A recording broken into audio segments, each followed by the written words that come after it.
CMHO का पदभार लेते ही व्यवस्थाओं को दुरुस्त करने की बात कही। अपनी चिरपरिचित कार्यशैली के लिए चर्चित डॉक्टर यत्नेश त्रिपाठी ने आज गुरुवार को जिले के मुख्य चिकित्सा एवं स्वास्थ्य विभाग कार्यालय पहुंचकर सीएमएचओ का पदभार ग्रहण किया। पदभार ग्रहण करते ही उन्होंने स्पष्ट कहा, दूरस्थ अंचलों में बेपटरी हो चुकी स्वास्थ्य व्यवस्था को व्यवस्थित करना उनका प्रमुख उद्देश्य है। उन्होंने कहा कि कई ऐसे चिकित्सक हैं जो पदस्थ होते हुए भी अपने कार्यक्षेत्र से गायब रहते हैं। ऐसी लापरवाही अब नहीं चलेगी। बता दें कि डॉक्टर यत्नेश त्रिपाठी अस्थि रोग विशेषज्ञ हैं। अभी तक वह श्याम साई मेडिकल कॉलेज से संबंध संजय गांधी अस्पताल में सह अधीक्षक के पद पर सेवाएं दे रहे थे।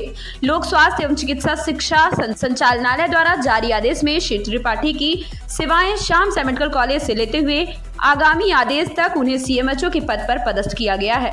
बताते चले कि डॉक्टर यत्नेश त्रिपाठी नियम के मुताबिक कार्य करने की कार्यशैली के लिए जाने जाते हैं, इसलिए उनके पदभार ग्रहण करते ही जिले भर के स्वास्थ्य विभाग में हलचल देखने को मिल रही है। सीएमएचओ के पद पर रहते हुए उनके सामने बड़ी कठिन चुनौतियां हैं। फिलहाल आज उनका पहला दिन है। पदभार ग्रहण करने के बाद वे अपने कार्यालय में पदस्थ कर्मचारियों से परिचय प्राप्त करने के बाद उन्होंने विभागों का निरीक्षण भी किया। अब देखना है कि सीएमएचओ के तौर पर वह रहते हुए जिले भर की स्वास्थ्य सुविधाओं में कितना सुधार ला पाते हैं। आप ये स्थापना में ही हैं? हाँ, ठीक है। और कौन है? मनोज तिवारी जी। तो अभी भी मुलाकात और सिद्धार्थ सैना जी। अच्छा, ये चारों लोग यहाँ स्थापना में ही हैं? जी सर। बहुत बढ़िया। तो आदेश बना रहे हैं? हाँ, बस बना दीजिए। हाँ, मीटिंग चालू है। बैठ जाए। पूरे ऑफिस की तरफ से हम लोग आपका बहुत बहुत धन्यवाद करते हैं सर और बहुत बहुत स्वागत करते हैं। मुझे भी आशा है कि मैं जैसे ही कार्यभार संभालूंगा पूरी तरह समझ के आपके सहयोग के पूरी साथ टीम आपके साथ लगी है सर। रीवा को हमको एक अलग स्तर पे ले जाना है। पूरा प्रयास रहेगा मेरा कि इस टीम के साथ सहयोग के साथ मैं इस पूरे जिले को बहुत अच्छा कर सकूं।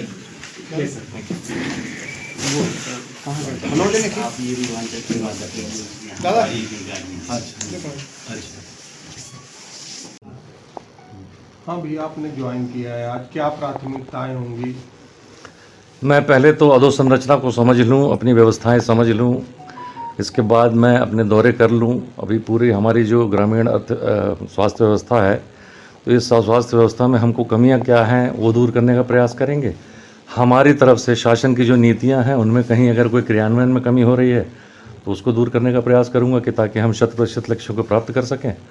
और मैं देखता हूँ, क्योंकि जो मैं सुनता रहा हूँ अभी तक, उस पर यह मुझे ज्ञात है कि दूरस्थ अंचलों में चिकित्सक हमारे या तो जाते नहीं हैं या कम जाते हैं या नहीं रहते हैं। तो मेरा ये प्रयास रहेगा कि मैं इस बात को पूरी तरह दूर कर दूं कि अगर किसी की पदस्थापना है तो वो वहाँ रहें और कार्य करें।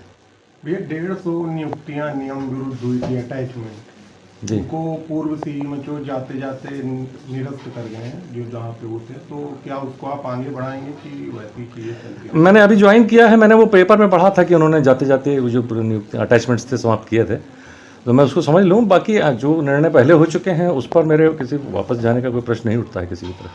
सर, लगातार आपसे पूर्व जितने भी सीएमएचओ रहे हैं यहाँ पे जी, वो बड़े विवादित रहे हैं और यहाँ का जो स्टाफ रहा है वो बड़ा सुर्खियों में रहा है। कई घोटालों में उनका नाम भी आया है और उनके ऊपर कार्रवाई के भी निर्देश हुए थे। क्या सर वो जो जांच अधूरी थी या जो कार्रवाई अधूरी थी वो आगे संचालित होंगी या यथावत रहेंगी? मैं समझ लूँ इस बात को। मैंने अभी चार्ज लिया है, अभी तो मैं जा रहा हूँ बैठक में, अभी आयुक्त महोदय बैठक ले रहे हैं, मैं तुरंत उसमें निकल रहा हूँ। लेकिन समझ के जो भी उचित होगा, देखिए न्यायपूर्ण और उचित ही कार्य होगा, यह पक्की बात है। मेरी कार्यशैली से आप स्वयं परिचित हैं तो इसलिए आप चिंता मत करिए।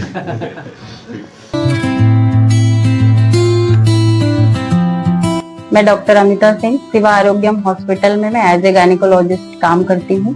मेरे हॉस्पिटल में गायनी से रिलेटेड हर तरह की सुविधाएं हैं। सिजेरियन होता है, हिस्टेक्टमी होती है और ओपीडी केसेस भी बहुत अच्छे से देखे जाते हैं। और भी केयर है ओपीडी की, माइनर ऑपरेशंस भी होते हैं और टाइम टू टाइम जब भी इमरजेंसी होती है 24 आवर अपने हॉस्पिटल में अवेलेबल रहते हैं। एनी टाइम कोई भी पेशेंट अगर फोन पे भी अवेलेबल होता है या व्हाट्सएप पे अवेलेबल होता है तो भी हम उसको पूरी केयर देते हैं। पूरी कोशिश करते हैं कि हमारी तरफ से मरीज को किसी भी प्रकार की समस्या ना हो।